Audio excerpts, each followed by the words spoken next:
So does what the Tesla is missing matter? And does a Model 3 Tesla, a base level, feel cheap? First of all, let's take a look at what the Tesla is missing. One thing, I guess, that you'll not be able to see is, of course, the all-wheel drive. What am I missing there? A little bit of range, I guess, and a little bit more power. Does this car really need it? Well, you always need range, so I would say, yeah, that can be important. The power, I don't really notice it at all. This car is quick. It would be nice to have the range, but I don't know if it's worth the money to go ahead and get it. Let's take a look inside. What is it missing? Well, first thing everybody always mentions, of course, is or are the stalks. There are no stalks in the Model 3 Tesla. Instead, they've been replaced by settings and buttons and things on the infotainment system or the center screen, and buttons and knobs and balls and things on the steering wheel.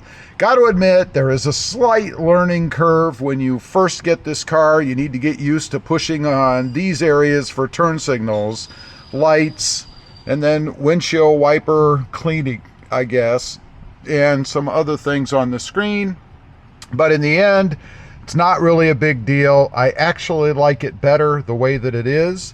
When I'm driving my other vehicles that do have the stalks around the steering wheel, I find that now I'm looking for push buttons instead.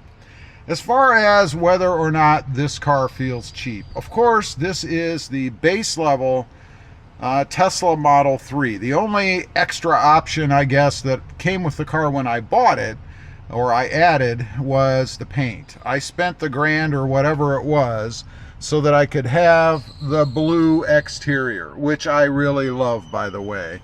Well worth the extra money for me. Otherwise, it is a base rear-wheel drive Model 3 Tesla, nothing extra. I did add HomeLink to it after I got the car. That cost me, I think it was $350 or $450, something like that. What it enables me to do, obviously, is have HomeLink, but beyond that, I'm also able to set up a geofence, if you will, so that when I get near whatever it is, and you can set the distance, but whatever it is that you're trying to activate, the car will automatically activate that feature, like a garage door or an entry gate for a subdivision or whatever has a radio transmitter or a clicker, I guess, that you can go ahead and sync up with the car. Otherwise, it's still pretty much bone stock. I've done a few mods, but it didn't come that way. Looking around the interior, all of the materials and things seem to be of pretty high quality to me. I don't get in this car like I have others in the past and feel like it's somehow cheaper a base model. I don't get that feeling at all in this car. They really did a good job at giving enough standard type features so that you feel you still have a premium vehicle, even though it's really the bottom of the line car. Now, one of the coolest things that I like about it, strangely, is or are the doors. When the doors shut and you walk up to get in, of course your phone or key card will let you enter. You go ahead and push the button or the little door handle area here, and then it kind of falls open. Kind of like an electronic release, if you will, which is, I'm sure, what it is.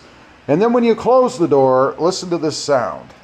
A nice thump, as opposed to, say, something like this, which is a bit different. It's just that more premium kind of feel that you get with the new Tesla. Also on the outside, something that I think is good that they did, they changed the style of the wheel covers. I'm not a big fan of hubcaps anyway, which, let's face it, that's what these are. Today, I guess, to make people feel more modern, we call them wheel covers. But in essence, they're still hubcaps. They did indeed make them look better, I think. They're not horrible like I think they used to be. And there are a few different styles out there in the aftermarket or even through Tesla that you can get to replace these if you want.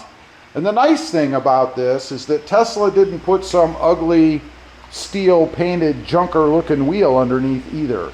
The wheels that are underneath the covers look really good, and except for maybe losing a little bit of efficiency, maybe a mile or two per gallon, who knows, you can run this car without the wheel covers on it, and it's still going to look pretty darn premium. The front end of it, I love the redesign that they did. Of course, they made it look a heck of a lot better. They kind of smoothed out the front end a little bit, gave us a little bit more style up here. Oh, another neat feature. It still has the same features as the higher end models do, in that you can change the way it makes noises and things when it shuts off, like you may have just heard. But anyway, I like what they did with the front of it. They kind of sloped it out a little bit, got rid of that bigger, or at least more pronounced flat look in the front of the car. That's why I never had one in the past, honestly, because I didn't like the way that it looked. It was just ugly to me. Much better now, and of course, again, this blue color doesn't hurt either. Really pops on the car. Kind of like the new red that they have, which is even more pronounced. That red that Tesla is using on some of the models is pretty darn slick as well. Moving around to the back, don't know that it's a heck of a lot different, a bit, but still looks pretty good back here. Of course, I do have a spoiler on mine. I had put that on well before I knew they were putting one on the performance version.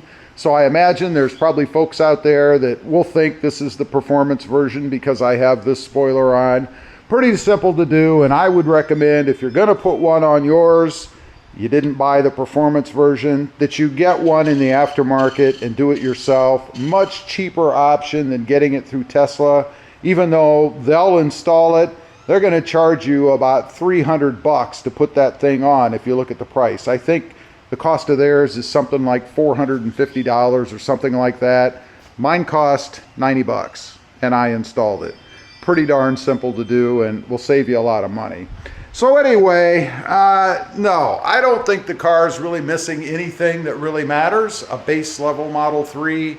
And I think that what they've done with the car when it comes to materials and things like that seem to be pretty premium to me. I don't get that cheap kind of Toyota Corolla feel. You ever get in a base Toyota Corolla or a base Honda?